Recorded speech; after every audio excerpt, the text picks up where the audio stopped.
Not sure why they chose this level specifically, but I'm not quite sure why they are on this. And really explore the high caves.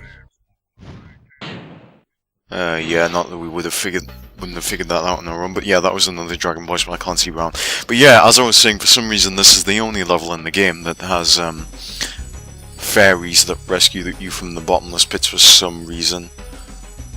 Even though I'm not quite sure why they're there. Anyway, yeah. As Cedric, the dragon we just rescued, pointed out, there's supercharged ramps in this level, and they come back in a later level, which I don't want to talk about. Actually, 2 out of 3 of the levels in the Dream Movers Homeworld have them as well. Yeah, and I lost all 3 of my hit points in that pool of water. Aren't I stupid? Yeah, we got the. No, that's first the 2 thieves in this level. Yeah. It feels as though they were the thieves were supposed to be much more evenly spaced out, but they decided that they just wanted to get rid of them after the 3rd homeworld, so they ended up shoving in a lot more thieves into this homeworld than there should have been. Like half of these thieves should have been in the 2 worlds that came after this one. It kind of feels like that, but what with there being 2 or 3 thieves in each level as opposed to 1 as in the previous homeworlds. Until then, remember that supercharge makes you invincible. And another dragon voiced by Clancy Brown. This is becoming a bit beginning to become a running gag now, isn't it? I mean, he's an amazing voice actor. I loved him as Lex Luthor and as Dr. Cortex, but you can spot this voice from a mile away because he doesn't have a massive amount of range, sadly.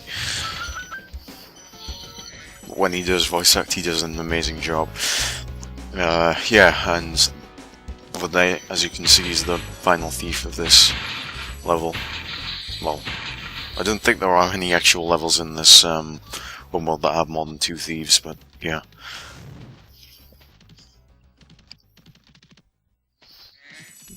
Alright, and now we are running on further through the cave.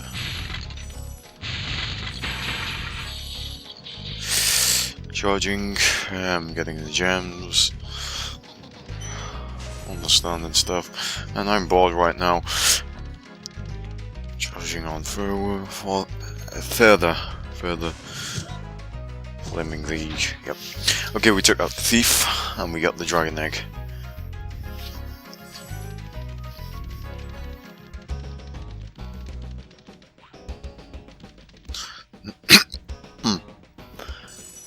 Yep. So I think I've done most of what there is to do here, to be perfectly honest. Actually, I haven't. Yeah, I've done everything but explore the lower caves where the giant ants or beetles are. And I'm not quite sure why I charged off on a tangent there, but yeah, the giant insects are in the lower caves, and that's the only area of this level I haven't thus far explored. Sorry. Yeah, that's the only section of this level I haven't as of yet explored.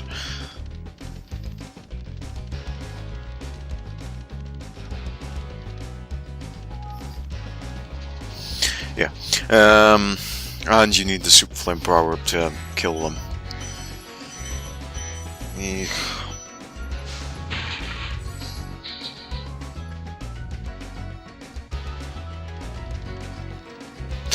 Right, jumping back down, that would clear that area up, and we are going in the lower caves to take on these beetles, yeah. They're immune to normal attacks, as are the suits of armor in the later level Haunted Towers. And I really shouldn't speak of that level either, because that level is also a bastard thanks to one infamously difficult puzzle which is basically impossible to solve without having well, at least the first time you do it, it's impossible. There is no humanly possible way you could solve that puzzle without the aid of a guide. It's literally impossible to figure out or deduce on your own. You have to have Sherlock Holmes-like intuition to be able to figure it out. But that's the only truly difficult aspect of that level, unlike one certain other level in the next homeworld that I do not wish to speak of at this point in time.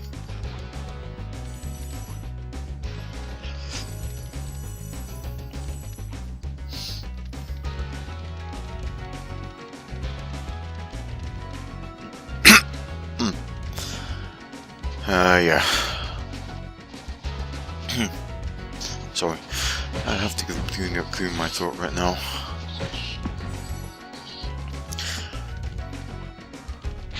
Yep. More crates to smash and we're about done here, I think.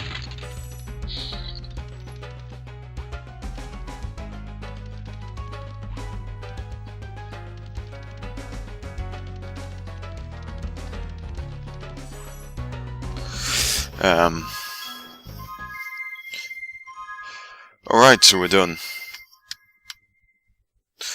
And back to the overworld we go.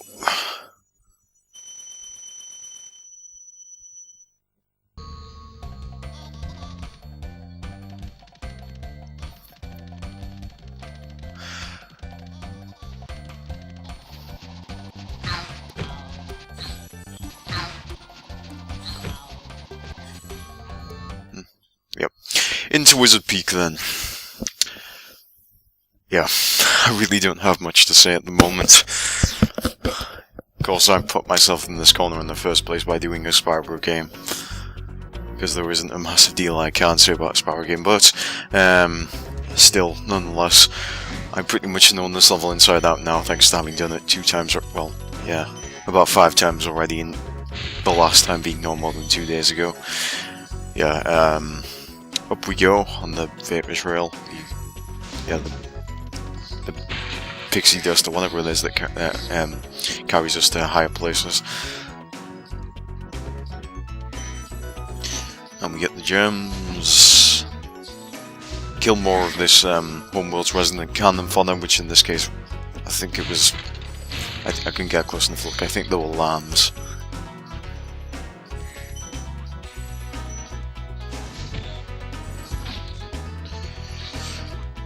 Yep. Are we back at the beginning of the level now? Yeah, we are. There was another possible route I could have taken, which would have led me to another separate platform. I think they were lambs. They might, yeah. The resident cannon fodder of this world. I can't remember what they were in the next homeworld, but yeah. Yeah, there's the other platform on which there's one of the Titan weather mooks. At least that's what I'm going to call them. That's what I'm going to refer to them as.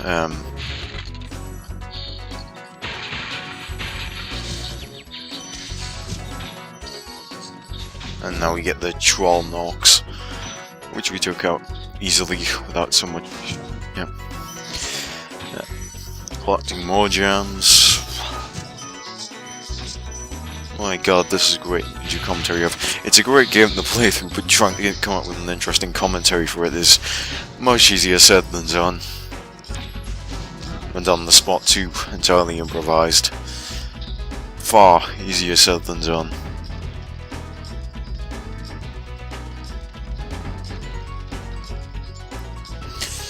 Anyway, off to the left.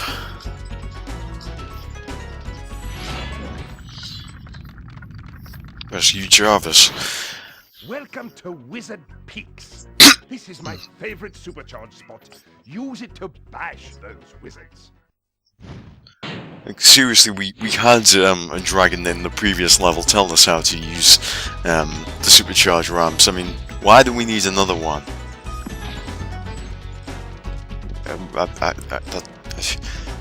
I cannot see. Yeah, I don't see why the point in that. To be honest, do they think players of this game were goldfish and would suddenly forget what they've been told about supercharged ramps that they've just been using in the previous level no more than 10 minutes earlier? I don't know. I'm thinking. I'm thinking too deeply into this. Thinking too hard about this.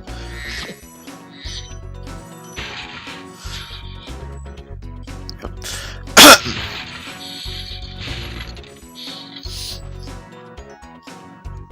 Right. And across we fly.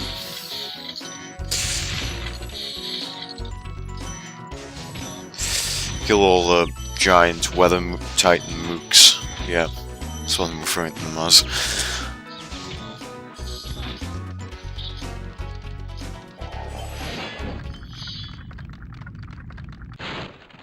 Thank you for releasing me.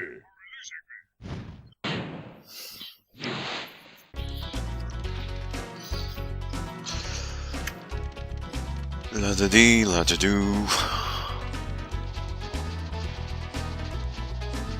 And now we use the supercharged, well, no. I initially tried to use that supercharged ramp to get up there and jump across to the platform from afar that has all the goodies and collectibles on it, but I realised just using that supercharged ramp although it doesn't work, and I have to get an additional boost from the supercharged ramp preceding that one, which I then went back and did.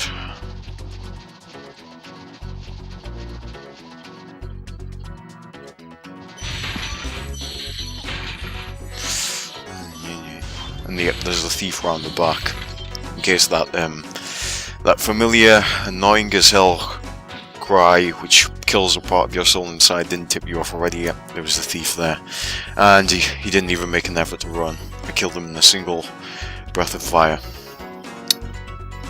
Useful. Let's cross again. I think I'm done, save for the enemies up there that I have to take on. Oh no, I still need to get those 2 gems that I left behind in the area in between. Yep. Well, that's that done with. Now I just have to take out these last few enemies and get all the treasure chests on the mountainside.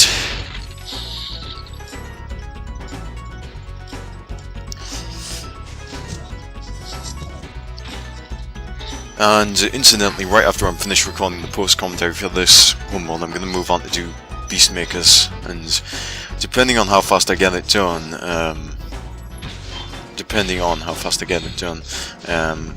I might be able to do the Dreamweaver's homeworld in the same setting as well. It should be good. Means I can get this Let's Play over and done with faster. Of course, I need to edit together all these parts first.